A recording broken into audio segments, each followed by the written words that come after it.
Have you ever heard of a woman who faced entire armies with a blade between her teeth and fire in her heart? Who plundered ships beneath the black banner of freedom while cannons roared and blood soaked the decks? I'm not talking about a tavern tale carved in sea shanties. I'm talking flesh, bone, and eyes that burned with the fury of 1,000 storms. Anne Bonny, a name the sea still whispers on full moon nights, when the living sleep and the dead beneath the waves awaken. She never asked for permission, never waited for approval. When men laughed at her presence, she answered with steel and gunpowder. When they said the sea belonged to the brave, she proved she was fiercer than them all. If you think piracy was just a man's game, get ready to taste the salt of truth and sink deep into this story. Because Anne didn't just want to sail, she wanted to set the world on fire with every sail hoisted, every chest stolen, and every oath shattered on the high seas. But listen closely, sailor. There are names that once spoken awaken forgotten forces, and hers is one of them. Anne Bonny was never meant to be forgotten. She was forged in chaos, baptized by war, and shielded by secrets the ocean itself tries to bury. Once you hear her name, the winds of the Caribbean never blow the same again. And if you dare sail further, know there's a price to pay for summoning ghosts from the sea. She was born in scandal, wrapped in the fine fabric of a well-dressed lie, the illegitimate daughter of an Irish lawyer and a maid who was never allowed to lift her gaze. Anne Bonny didn't come into the world with blessings or promises. She was born marked, a mistake meant to be hidden. Her father, fearing the judgment of society, kept her behind masks and whispered stories, passing her mother off as a distant relative and raising Anne in the shadows of shame. But silence, when it lingers too long, turns to fire. And, in Anne, that fire only grew. She wasn't like the others. While little girls played with needles and thread, Anne trained with knives stolen from the kitchen. While they learned to smile and bow, she climbed trees, screamed into the wind, and dreamed of lands untouched by the walls of hypocrisy. When her father moved them to South Carolina to start a new life, he had no idea he was throwing his daughter straight into the flames of the new world, where wealth was filthy, morals were flexible, and the weak were swallowed whole. There, Anne grew like a storm over calm waters. Fierce, unpredictable, magnetic. Her hair was the color of scorched copper, and her eyes dared any man to challenge her. She didn't fit into the dress of a lady, didn't want to. Her hands preferred the weight of an axe to the touch of porcelain. And every time society tried to tame her, she laughed, a sharp, defiant laugh, the laugh of someone born to tear fate apart with her bare hands. Can you picture it? A young woman in the heart of the 18th century, spitting on the idea of an arranged marriage, turning her back on comfort and predictability. She didn't run away with James Bonny for love. She ran because he was a pirate, and the sea, cruel as it was still more honest than any golden ballroom. What she craved was freedom. She wanted to choose her days, her risks, her battles. She wanted the world to feel her presence like thunder in a clear sky.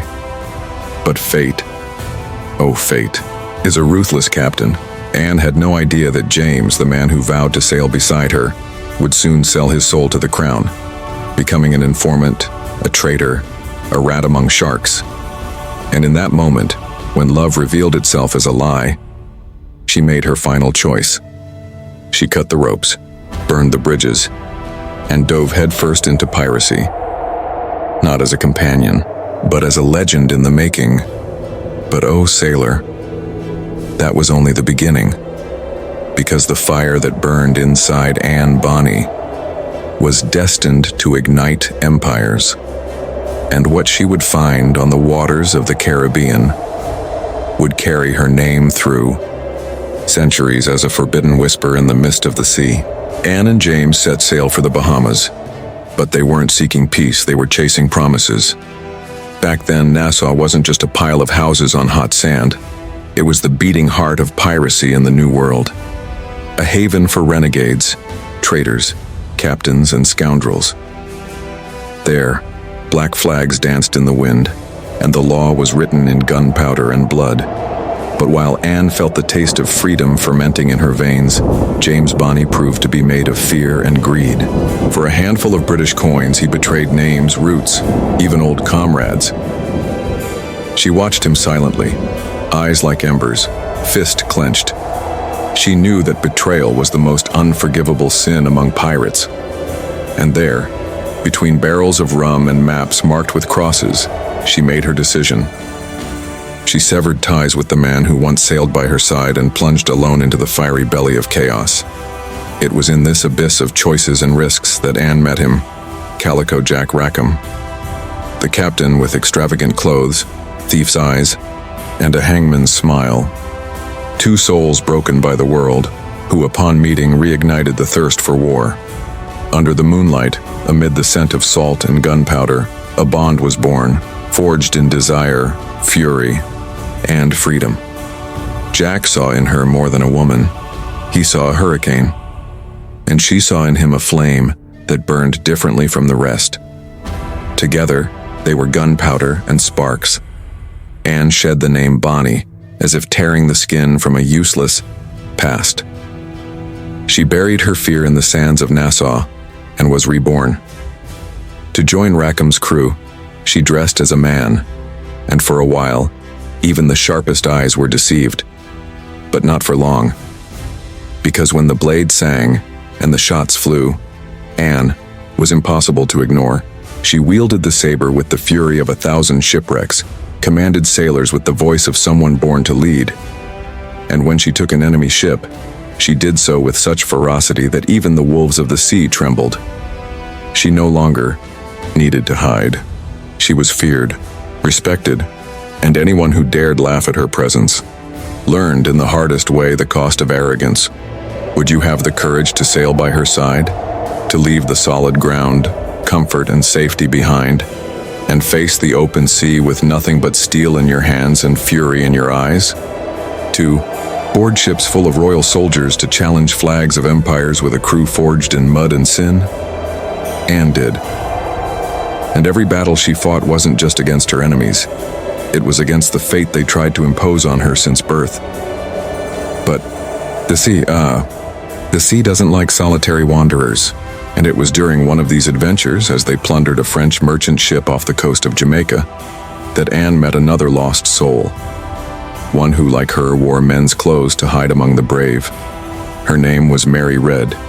And there, beneath the roar of cannons and the rattle of sails in the wind, a sisterhood was born, different from any the ocean had ever witnessed. Two women, two outsiders, two storms under the same black flag. What they did together would forever mark the hidden pages of piracy, and Anne, now with fresh blood by her side, would not back down from anything, because for one who challenged the gods and survived hell, the impossible was just the beginning. Amidst the fire and plunder, between splintered wood and the screams of the defeated, she emerged. Mary Red, another woman hidden under men's clothing, another soul shaped by pain and the fury of the world. No one suspected. Her stance was firm, her shots precise, her courage unquestionable. But Anne saw her with different eyes. Maybe because she recognized in Mary's gaze the same emptiness she felt on moonless nights. The absence of home, the thirst for revenge, the will to challenge destiny, even if it meant with gunpowder. When the truth was revealed, Anne didn't tremble, didn't point, didn't betray. Instead, she smiled, as if, at last, the universe had given her a sister forged in the same hell. They didn't need words, just a nod, a glance, and the deck became a battlefield. It was as if the sabers sang louder when they fought side by side, as if the sea itself parted to let them through. The crew quickly understood. There was something different here, something that even death wouldn't dare to separate. Two women, two storms, Anne Bonny and Mary Red. Their names were whispered in the darkest taverns and in the nightmares of sailors. The stories varied. Some said they were demons in disguise. Others swore they made a pact with the sea witches. But the truth was simple. They sailed as captains, killed as soldiers, and lived as legends. Wherever they went, they left a trail of fire and silence. Together, they terrorized the Caribbean. It didn't matter the flag, Spanish, English, Dutch. When Calico Jack's banner appeared on the horizon, panic spread like plague. But what the enemies didn't know was that the true terror didn't come from the black sails. It came from Anne Bonny's eyes, cold as steel, hot as vengeance. When she charged with her saber drawn, it wasn't just a battle. It was an execution, and Mary was always by her side, laughing while reloading the pistols. Do you believe the ocean keeps its secrets? That the wind blows with voices from the past? Many swear that, to this day, the souls of those who crossed the path of these two still haunt the currents. That the shipwrecks off Jamaica whisper their names on stormy nights. That the sea still carries fragments of the anger, the passion, the freedom Anne and Mary threw into the ocean as an eternal offering. But sailor, every storm eventually finds calm, and every legend, no matter how powerful, is pursued by the dogs of the empire. And it was on a stuffy dawn after a night of rum and arrogance that fate knocked on their door. A crowned ship surprised them, surrounded, out of ammunition, most of the men too drunk to fight. But Anne and Mary, oh, they fought, alone with the fury of an army. They screamed, shot, bled. And when the silence fell, they were still standing, just them. The rest, had cowered. They say that when they were captured, they spat on the ground, that Anne faced Calico Jack, imprisoned, and said coldly, "If you had fought like a man, you wouldn't die like a dog." Words that cut deeper than blades. Words that still echo today in the forgotten pages of history. Because while the others accepted the end, Anne and Mary still burned. Even in chains, their eyes blazed, like torches defying the darkness. And if, like me, you feel that chill down your spine when you hear these stories, then maybe you're already part of the crew. Click to subscribe, join us, and continue exploring the mysteries the ocean still tries to hide, because legends never die, they just wait to be awakened. But every wind changes, sailor, and even the fiercest of seas knows the calm of death. It was in 1720, under the cruel sun of Jamaica, that fate struck. The Revenge, Calico Jack's ship, swayed lazily in the warm waters when enemy masts appeared. On the horizon, fast, deadly, determined, the siege was relentless. No warning, no chance. Jack, drowned in rum, barely managed to stand. His men, cowards. They slithered down to the hold like rats fleeing the light. But Anne and Mary, they didn't retreat. They didn't shout for help. They fought alone, with their feet planted firm on the blood-stained deck, shouting orders between gunfire, cleaving the air with sabers that had lost their edge. One defended the other like sisters in arms, their hair flying in the wind, eyes burning like embers. Every strike was a defiance of fate. Every shot, a promise that they would not surrender alive. And even when the swords broke, even when only one pistol remained with the last bullet, they still resisted. But not even courage can stop time. They were defeated, captured, chained like beasts, dragged through the dark halls of the Spanish town prison. And there, between the cold stones and the mocking guards, they awaited their trial. Calico Jack was first. He climbed the scaffold like a defeated man, his head bowed, his neck bound by the justice of kings. And before the ground disappeared, beneath his feet, they asked Anne if she wanted to see him one last time. She simply spat on the ground and said, if he had fought like a man, he wouldn't have to die like a dog. Words sharp as a razor still echoing through the corridors of history. Anne didn't cry. She didn't tremble. Mary didn't either. They both awaited their sentences as if staring death in the eyes. Without regret, without fear, without shame. Mary Reed wasn't as lucky. Pregnant in prison, she fell ill within months. The fevers, the hunger, the filth took her before the rope. They say she died dreaming of the sea, that in her final breaths, she whispered Anne's name. But Anne, oh, Anne, Bonny was still burning. She was still alive. And then came the sentence, the gallows, the end. But then, sailor, the true mystery begins. Because the story, so far marked by blood and steel, suddenly dives into fog. Records say Anne was pregnant too, and because of that, her execution was postponed. But time passed, and she never climbed the scaffold. The documents, they vanish. The witnesses contradict each other. Some say her father, influential and ashamed, used fortune and favors to set her free, that she was secretly taken to Virginia, where she lived under another name, far from the sea.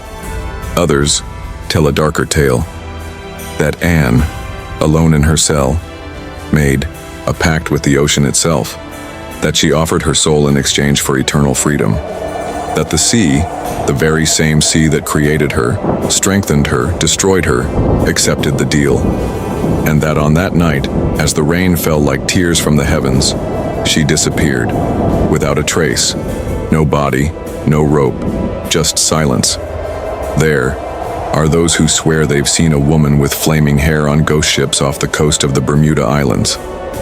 Others hear whispers in sudden storms, calling for Jack, for Mary, for revenge.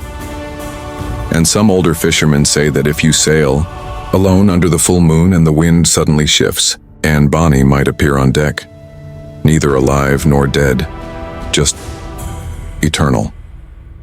What do you think, sailor? Did she escape? Vanished among the living, hidden under the name of a housewife somewhere on the mainland? Or did the sea, that old soul devourer, claim her as it claims all who dare challenge it? The truth god might have been lost in the waves. Or maybe it's just waiting for someone to discover it. And if you too feel the pull of these stories, that chill that rises when the past whispers, join our crew, subscribe and come explore with us the darkest secrets, the most forgotten legends, and the mysteries that the ocean still tries to hide. Because, sailor, every legend is born from a grain of truth. And sometimes, the impossible is just waiting to be told. Today, Anne Bonny's name isn't just remembered. It's whispered between the waves, written on the tattered sails of ghost ships, and carved with a knife into the boards of time. She was more than a woman. She was a living rebellion against a world that tried to silence her. Anne tore fate apart with her own hands stained with gunpowder and blood, shouting freedom in a world that only knew how to silence. She proved that courage doesn't wear skirts or bow to crowns, that freedom comes at a high price, yes, but that every drop of blood is worth more than 1,000 years of submission. Maybe she died, alone, forgotten, buried under another name on some lost island on the map. Or maybe she lived old and free, smiling as she watched the world slowly change, just as she dreamed. But what if it's neither of those? What if Anne Bonny, cursed or protected by the ancient sea gods, is still among us? Listening, watching, waiting? Behind the mist, inside the storm, in the sound of the wind that blows when everything falls silent. Do you feel it too? That chill? If this story has led you through dark seas, fierce hearts, and broken destinies, then join our crew, sailor. Like this video, tell us in the comments, what would you have done in her place? And don't forget to subscribe, because where one story ends, a legend is born, and in the depths of the ocean, legends never die, they just wait to be told again.